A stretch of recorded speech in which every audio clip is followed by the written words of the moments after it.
18 करोड़ रुपए दूसरे राज्यों को भुगतान करने का कार्य किया है। बैंक में जो पैसा डिपॉजिट होता है वो दूसरे स्टेट को जाता है। और अगर अभी देखा जाए तो झारखंड का सीडी रेशियो मात्र 36% है, जबकि आप तुलनात्मक अध्ययन करें तो आंध्र प्रदेश का सीडी रेशियो 110 के आसपास होता है, तमिलनाडु का सीडी रेशियो 115 के आसपास होता है। अगर और सबसे महत्वपूर्ण बात कि बैंकर समिति के अध्यक्ष माननीय मुख्यमंत्री होते हैं। अगर इस पैसे को हम लोग बचा के अपने राज्य में ले आते हैं तो लोन के माध्यम से यहाँ के युवा, यहाँ के महिलाओं को अगर निर्गत कराते हैं तो बहुत बड़ी समस्याओं का निदान होगा। इसलिए मैं चाहता हूं कि सत्ता का ध्यान इस ओर आकृष्ट हो।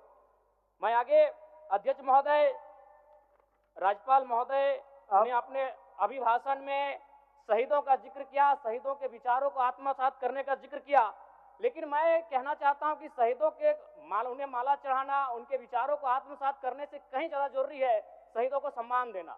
मैं एक झारखंड, चूंकि माननीय मुख्यमंत्री भी झारखंड आंदोलनकारी के सुपुत्र आज वो मुख्यमंत्री हैं, मैं भी एक झारखंड आंदोलनकारी का बेटा हूं, आज मैं विधायक के रूप में आपके बीच हूं, लेकिन आज असंख्य झारखंड आंदोलनकारी के परिवार है जो अक्षत विक्षत हो चुका है। इसलिए मैं चाहता हूं जिस प्रकार एसटी आरक्षण, ओबीसी आरक्षण और एससी आरक्षण, ईडब्ल्यूएस आरक्षण के साथ झारखंड आंदोलन की लड़ाई लड़ने वाले आंदोलनकारियों के परिवार को, आश्रितों को 5% आरक्षण की व्यवस्था की जाए, ये मैं सदन से मांग करता हूं। अध्यक्ष महोदय, थोड़ा सा और समय लूंगा। अब हो गया जयराम, जब सरकार का उत्तर होना है, अब सरकार फिर बाद में फिर सेकंड पारी में मौका मिलेगा। मान्यवर 30 सेकंड, मान्यवर 30 सेकंड। चलिए बोल लीजिए। राज्यपाल महोदय के अभिभाषण में इको टूरिज्म डेवलपमेंट कॉर्पोरेशन निर्माण की बात कही है, जो कि सराहनीय है।